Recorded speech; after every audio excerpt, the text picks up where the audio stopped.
నటుడిగా పేరు తెచ్చుకోవడం ఒక్కటే కాదు, ప్రామాణిక నటనతో ప్రేక్షకుల మనసుల్లో స్థానం సంపాదించడం చాలా అరుదైన విషయం. అలాంటి అరుదైన నటుల్లో జిమ్ సర్బ్ ఒకడు.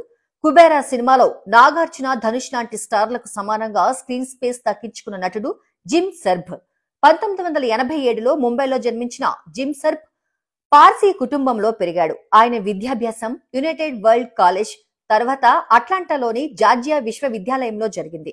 చదువులో టాపర్ అయిన జిమ్ ఎవరూ ఊహించని విధంగా నాటకాల మీద ఆసక్తి వల్ల మళ్లీ ఇండియాకి వచ్చి థియేటర్లో అడుగుపెట్టాడు. జిమ్ మొదటిగా థియేటర్ రంగంలో తన సత్తా చాటాడు. Death of a salesman, Macbeth, cosmopolitan వంటి నాటకాల్లో ఆయన పాత్రలు ప్రేక్షకులను మెప్పించాయి. ఆయన body language, dialogue delivery, character depth ఇవన్నీ తక్కువ సమయంలోనే జిమ్ కు నాటకాలలో ఓ ప్రత్యేక స్థానాన్ని కట్టబెట్టాయి. జిమ్ సర్బ్ సినిమా రంగంలోకి అడుగుపెట్టిన మొదటి చిత్రం నీర్జా. 2016లో విడుదలైన ఈ సినిమాలో తను పోషించిన హైజాకర్ ఖలీద్ మహమ్మద్ పాత్రతో దేశవ్యాప్తంగా సంచలనం సృష్టించాడు.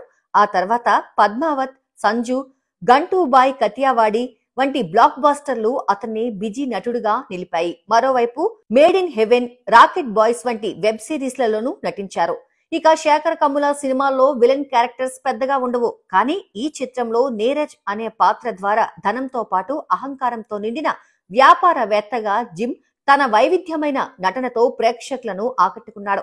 కుబేరా సినిమాలో జిమ్ క్యారెక్టర్ కి చాలా మంచి అప్లాస్ వస్తుంది. బాలీవుడ్ లో తన నటనతో ఎన్నో అవార్డులు అందుకున్న ఈ విలక్షణ నటుడికి కుబేరా విజయంతో రాబోయే రోజులలో సౌత్ లోనూ మరిన్ని అవకాశాలు రావచ్చన్న నమ్మకం నెలకొంది.